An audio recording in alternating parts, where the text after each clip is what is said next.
இன்றைக்கு தமிழ்நாடு சட்டப்பேரவையில் மாண்புமிகு ஆளுநர் நடந்து கொண்ட விதம் என்பது தமிழ்நாட்டு மக்களை, தமிழ்நாடு சட்டமன்றத்தை அவமதிக்கின்ற விதமாக நடந்து கொண்டார். பாரம்பரியமாக தமிழ்நாடு சட்டப்பேரவையிலே என்ன நிகழ்வுகள் நடந்து கொண்டிருக்கிறதோ அதே நிகழ்வுதான் தொடர்ந்து நடைபெறுகிறது. அதை மாற்ற வேண்டும் என்ற முயற்சியில் அவர் இறங்குகிறார். அது நடக்காது என்ற காரணத்தினாலும் ஆளுநர் உரையை வாசித்தால் இந்த திராவிட மாடல் ஆட்சியினுடைய சாதனைகளை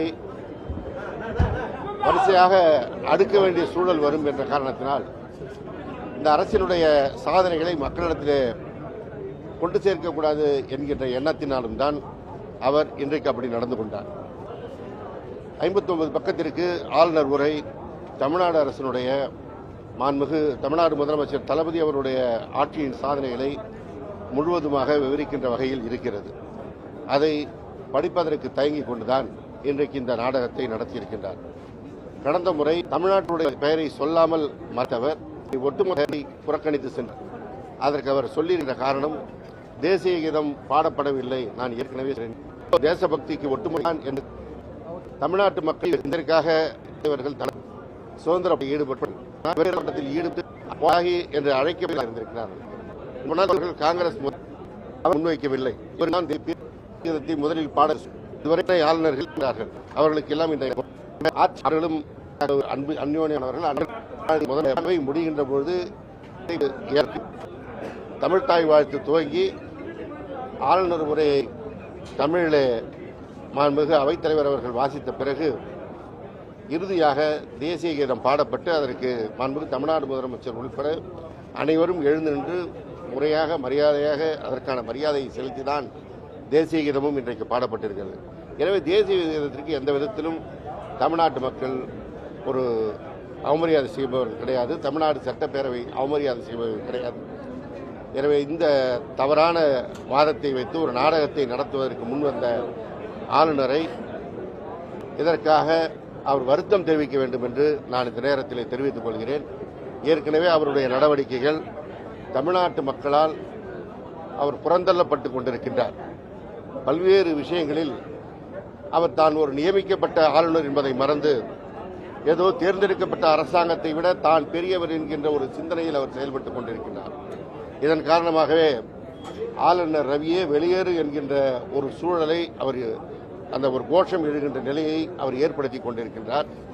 எனவே அவர் இன்றைக்கு இந்த அவையை அவமதித்ததை முன்னிட்டு மன்னிப்பு கேட்க வேண்டும்.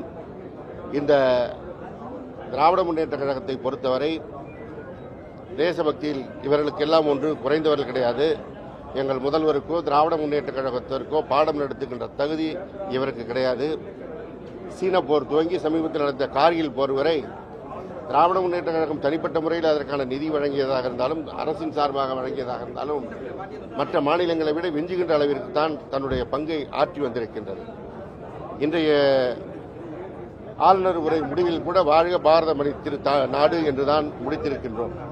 எனவே தேச ஒற்றுமையிலோ தேசபக்தியிலோ திராவிட முன்னேற்ற கழகத்திற்கு பாடம் நடத்துகிறேன் என்ற தோரணையில் இந்த அரசினுடைய சாதனைகளை மறைப்பதற்கான நடவடிக்கைகளோ அல்லது தமிழகத்தை, தமிழ்நாடு சட்டமன்றத்தை அவமதிக்கின்ற விதத்திலோ அவர் நடந்து கொண்டது சரியல்ல.